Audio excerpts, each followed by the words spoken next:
Bonjour et bienvenue dans cette toute nouvelle vidéo pour les terminales en mathématiques expert. Donc le but c'est d'apprendre à résoudre des équations de la forme z carré égale 1 nombre, donc avec des nombres complexes ici. Et donc je laisse mettre la vidéo en pause et essayer de résoudre ce type d'équation. Donc il y en a deux de ce type. Et ensuite on va tout simplement corriger. Sur ce donc, correction.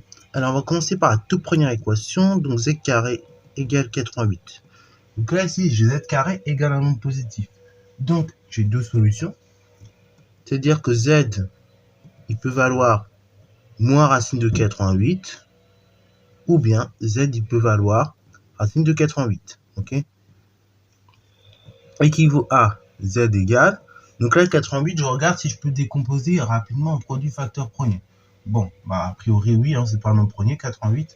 Donc, on regarde, 88, c'est quoi? C'est 8 fois, et tout simplement 11, ok? Donc, je peux écrire que z égale racine carrée de 8 fois 11, de part et d'autre, ok? Mais racine carrée de 8 fois 11, et ça fait z égale moins racine carrée de 8 fois 11, 8, on peut décomposer comme 2 fois 2, ok? Et fois 2, donc ça fait 2 au carré, fois 2, fois 11, et z égale racine carrée de 2 au carré, fois 2, fois 11.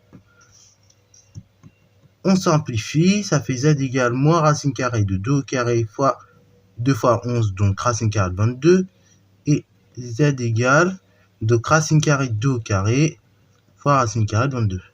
Ce qui fait z égale moins 2 racine de 22, ou bien z égale 2 racines de 22. Ok, là pareil, c'est un truc que vous avez fait en seconde. Là, il faut être opérationnel en terminale pour savoir extraire des carrés parfaits.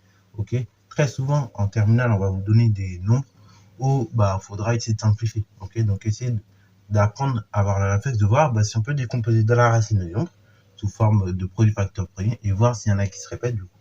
Et comme ça, vous faites apparaître un carré parfait et vous finissez du coup l'écriture du nombre de façon plus propre. Parfois, c'est pas toujours possible, mais la plupart du temps, ça le sera, vous verrez.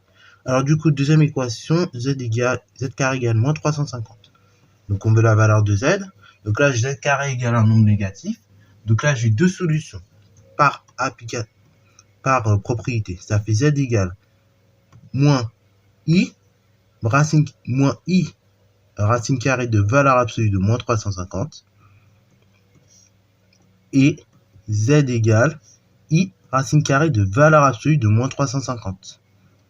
Ce qui veut dire donc z égale moins i racine carrée de 350. Ok, valeur absolue de moins 350, c'est 350. Et z égale i racine carrée de 350.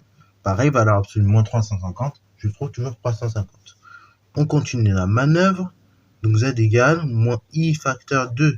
Alors 350, pareil, c'est pas un nombre premier. Donc on peut déjà dire que 350, c'est 35 fois 10. Et 35 et 10, pareil, c'est pas des nombres premiers. Donc 35, je rappelle, c'est 5 fois 7. Et 10, du coup, parce que là on a 35, c'est 2 fois 5. De même, du coup, z égale racine carrée i racine carrée de 5 fois 7 fois 2 fois 5. Donc là, du coup, ici, vous allez voir, on peut faire apparaître un carré parfait. Là, j'ai 5 qui est répété deux fois. Je multiplie 2 fois par 5. Donc ça fait 5 au carré. Donc z égale moins i racine carrée de 5 au carré fois 7 fois 2. Et z égale i racine carrée de 5 au carré fois 7 fois 2. On extrait nos carrés parfaits. Donc là, je vais aller assez vite. Donc ça fait z égale donc moins 5i racine carrée de 7 fois 2, 14. Et z égale, donc on a dit 5i racine carrée de 7 fois 2, 14 toujours.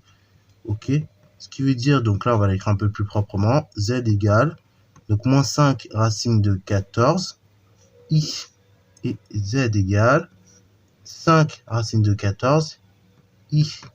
Ok, voilà, donc les deux solutions de notre équation.